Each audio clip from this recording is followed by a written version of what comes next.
Our next guest says most relationships do not fail from a lack of love, but rather a broken emotional safety. Here to share exactly what that means and how to potentially fix it is relationship expert and podcast host Meg Tuohey. Hey Meg, how you doing?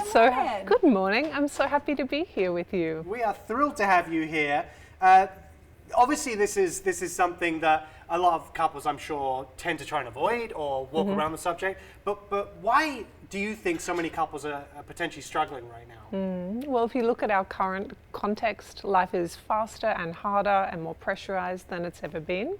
And we have never had this level of load before. So that automatically makes this uncharted territory.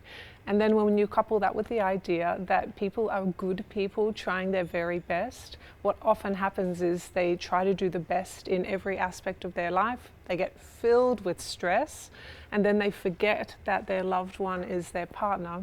And these little small hurts, they kind of pile up, and before you know it, the connection shrinks and the trust starts to feel like it's not there, even though you're on the same team. Yeah. In talking about a partnership, I mean, can one partner really change the whole dynamic of a relationship? I'm so glad you asked. Of course they can. So we tend to find that when one person is dancing with another person, so just say you and I, Jessica, we're dancing the waltz, and if I change into a polka or a tango, you've got two choice points. You can either come with me and be like, what is she doing? But I'll try. Or you can say, I'm not sure about that. And if I say, yeah, let's go, come, you and I will do it together, and you trust me and follow me, and you see that I treat you kindly and considerately, then you're going to come. You're going to want to dance with me because you'll remember that you can trust me and that I am someone that has your best interests at heart. Right. Yeah. Obviously, you know, if couples are going through some struggles and issues, they're not relationship experts themselves. They're still trying to navigate things as best they can. What are some common pitfalls and mistakes that couples make when they're trying to fix things? I think the most common thing we see is that we forget that someone is different to us. And that is the most simple sentence I understand. But when I'm under pressure, and let's say it's you and me now, Elliott, when you're under pressure and I'm under pressure, I can only remember your differences. And those differences to me feel like such a threat that I again forget that we're on the same team. I want you to be the same as me, and it's hard for me to tolerate that. Yeah. What does emotional resilience look like when it comes to marriage? It looks like I'm okay with me, I'm really okay with me, and I'm okay with you. And together, I'm okay with us. And those three things, again, are very simple, but under great pressure, where you feel like, are we okay? Do you remember me? Do you like me? We forget that I'm okay, and you're okay, and we can be okay. It's fascinating hearing you talk about it and break some of these things down. Obviously, you've had a lot of success. You've got a hugely successful podcast as well. What do you think makes your approach different and so approachable for people to use upon your expertise? I like to remind people of who they really are.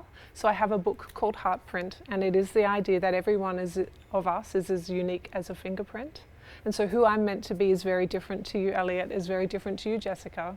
And if I can grow into the youiest you that there is, if I can grow into that, the meest me, that is a good experience of life for me. My contentment, my satisfaction, my fulfillment will all expand. And if I can make space for you to grow into who you are, and we can remember that we belong to each other, there is a recipe for contentment and satisfaction. Nice. Yeah. Before we go, do you have any advice that you can share with some viewers on maybe a next step they can take if they feel, you know, that they are struggling maybe in their relationship or partnership? Yes.